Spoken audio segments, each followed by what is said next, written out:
Alright, so now we have the microprocessor, the Ryzen 5 RAM, DDR4, and we have the motherboard. So let's put it all back together. So I'm going to show you how to do it step by step.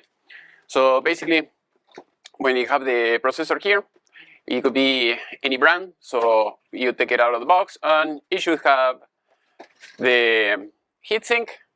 Also, it should have some thermal compound, more advertisement, and I'm going to show you how to put it all together. So now we're going to take it out of the box, and we're going to show you also how to put it in the motherboard.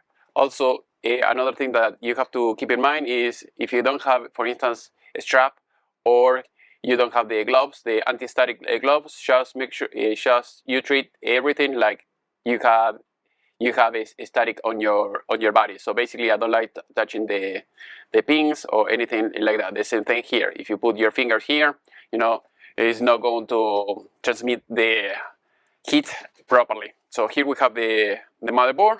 We're going to take it out of the box too. We have some sticker here.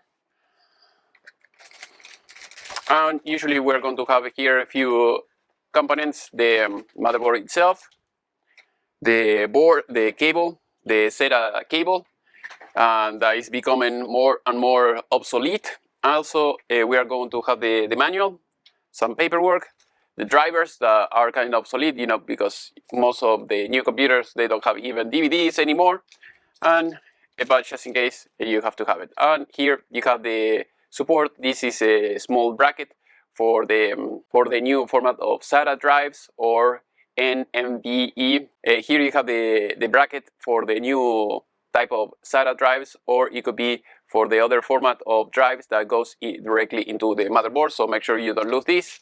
And this is where you have everything in the back of the computer. So you have all the I/O ports, basically the input, output, and everything. So we have to take this out, and we put it here on the side. If you are building a very high-end computer, it will be a nice idea, like I said, having the anti-static gloves, so that way you don't put fingers here or anything like that. In this case, it's just a very bare bone computer, so it's a very basic for a customer that doesn't want to pay that much. So this is almost up-to-date computer. I mean, it's not the latest or greatest of everything, but it will do the job for most of the things that the person wants to do. So basically, at least in this case, this computer will be used checking emails, maybe Word, Excel, browsing internet a little bit, and that's it. It's not a gaming computer or anything like that. As you can see, it comes with this bag, this special bag. So in this case, this bag is anti-static. So how do you take it out? So you can do this. So you can put your finger here on the side, and then you can grab it from the heatsink or from the plastic. So let's say you put it like that, like I told you before. So that way you don't touch any of the circuit here. And also the same thing, when you turn it around, you grab it from the edges. So that way you make sure, nothing, just in case if you have static, nothing is going to get ruined. So here, we're going to open this up, so that way we can set the socket, and I'm going to show you how to do it. So basically, you have to take this out. And also another thing that is very important, make sure that this doesn't get damaged, or you don't hit it anywhere or something like that. Otherwise, if you bend the legs of the pins, you're going to be in trouble. So basically, when you put the CPU, you're going to have, for instance, a special spot. And I'm going to zoom in so that way you can see it better. As you can see here, you have like a little mark over there. That is where you're going to put this gold, side to that end. So that is how you know that it's going to it's going to be in the proper position. So basically, again, you grab it from the ends like that. Make sure that you don't touch anything, and it should fall into place very quickly. There we go. As you can see, you hear it clack. That's it. So all you have to do now is just close it, and that's it. So once this is in place, we're going to put the heatsink. So in this case, I'm going to zoom out so that way you can see it a little bit better. And we have this. Here is the thermal paste, so you don't have to do anything. And here you have the screws that goes into the motherboard. So in this case, we have the connector. This is the heatsink. This is the connector for the fan. So as you can see, the fan should spin freely, and you will see here in this area where the fan goes. So I'm going to zoom in once again, so that way you can see, and you should say here fan 1, fan 2. So as you can see here in this area, we have this is fan, and fan it says chassis fan 2. So basically you're going to hook it up over there, and then we're going to connect it that way. So you have the connector here. It goes in one position, so if you want to try to put it in the other way, it's not going to fit.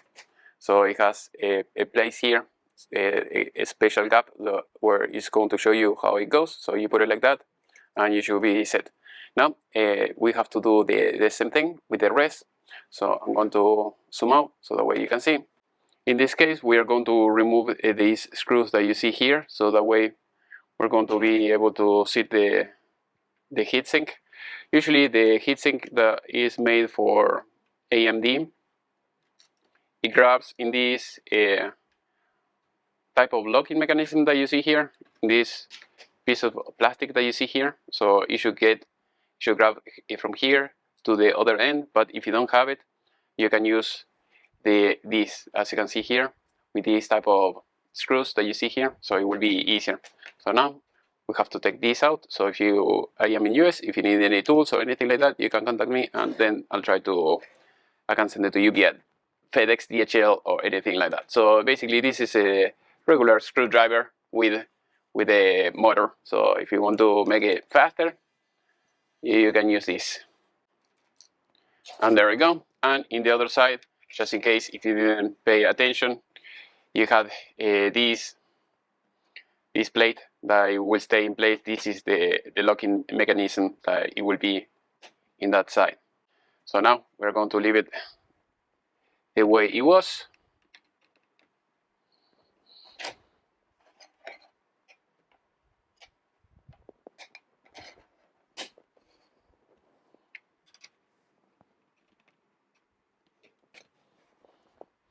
And now we're going to use the screws.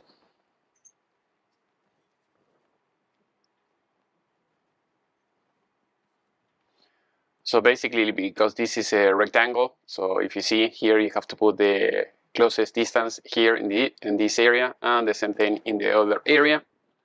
We just put it there. Use the screwdriver.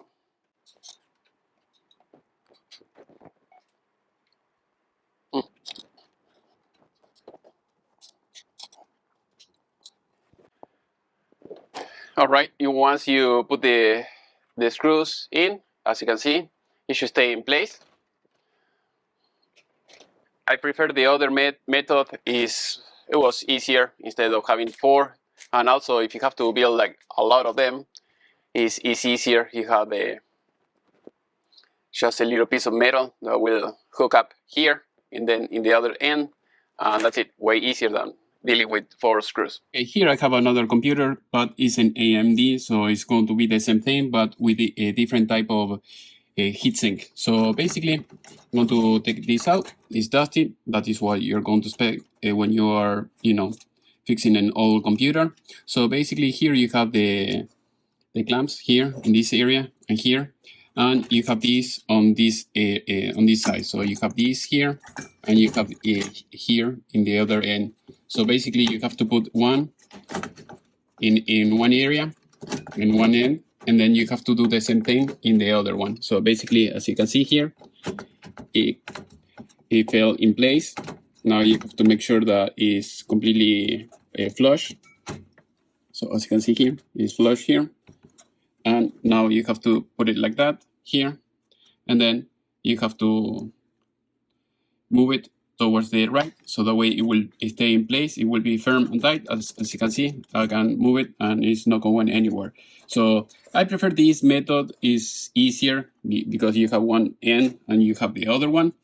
But the downsides of this, because I seen it in another motherboards, in another older motherboards, that this plastic, it may break over time, and this will be loose, and then the CPU is going to overheat. Usually the motherboard and the CPU itself will turn off by itself when you have these type of issues, but if you don't have that feature, maybe you have it all AMD, and then the CPU is going to fry. But the new one that I'll just show you, because it has 4 screws, one in each end, is very unlikely that 4 of them are going to break at the same time. So yeah, I think this is the why they changed the way they install the CPUs now. I mean, because this new bracket that they have in this type of motherboard, but if you have another type of heatsink, you know that this is the other way. Hopefully this video was useful. If you have any question, please let me know in the section below, and see you next time. But at least that is the way it is. As you can see here, you have another small difficulty here. So as you can see here, we have the cable that if it's too long, you can make it a little bit shorter by doing a nut. And here you have the small gaps that I was talking about, that it will fit only in one place. So if you want to put it in any other place, it's not going to work.